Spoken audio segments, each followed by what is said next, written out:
Today we're going to go over another patch note that came with the final shape update.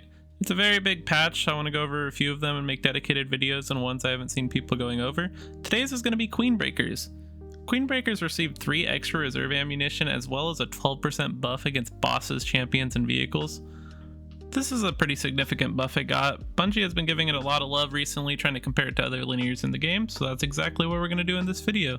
We're going to compare it against the new 3-burst strand linear we just got, Scintillation, and a tried and true classic like Cataclysm. We will be testing both variants of Queenbreakers, the faster charge rate and the slower one. I will not be including any traits or any buffs of any kind or debuffs. These will be base values of all these weapons. This makes them more fair for Queenbreakers since they can't get any buffs. So without further ado, my name is Trig and let's get into it. Starting off, we need to get a base damage value for every weapon. We will be using 1 magazine shot to use our base value, so something like Scintillation shooting 3 bullets, we're going to combine all 3 bullets into 1 damage value. Starting off, we have Scintillation, which if you shoot 1 burst, you get 64,083 damage. Kata, we're going to get 44,577 damage. For the faster charge rate Queenbreakers, we're going to get 47,716, and for the slower, we're going to get 66,070. Now what we need to do after we found our base values is find out how many reserves they can hold in total. I'm using triple ammo reserves, and we can see that Scintillation has 22 max reserves, Kata has 23, and both variants of Queenbreakers has 25.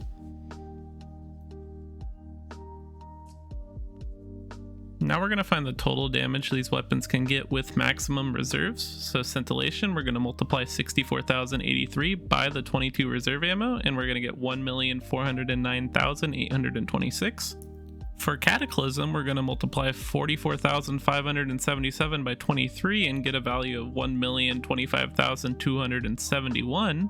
For the faster charge rate Queenbreakers, we're going to get 47,716, multiply that by 25, and 1,192,900 is our value. For the slower Queenbreakers, we're going to do 66,070 multiplied by 25, and we're going to get 1.6,051,750.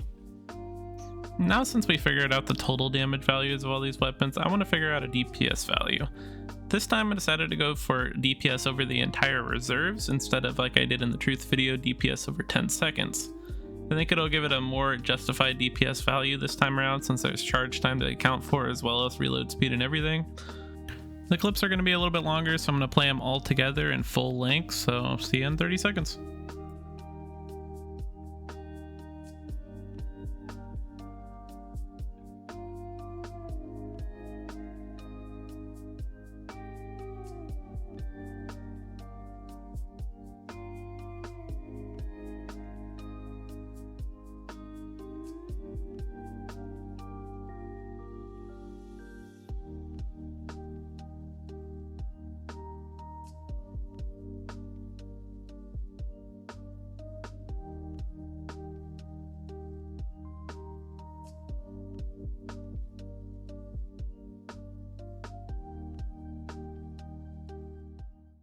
Now that we have that information, we can take the total damage provided by each weapon and divide it by the time it took to empty all the reserves.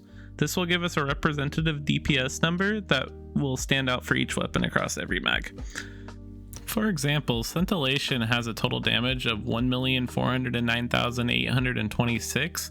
If we divide that by 38.2, we get a DPS value of 36,906. If we do the same for Cataclysm, we take the total damage of 1,025,271 and divide that by 29.3. That gives us a DPS value of 34,992.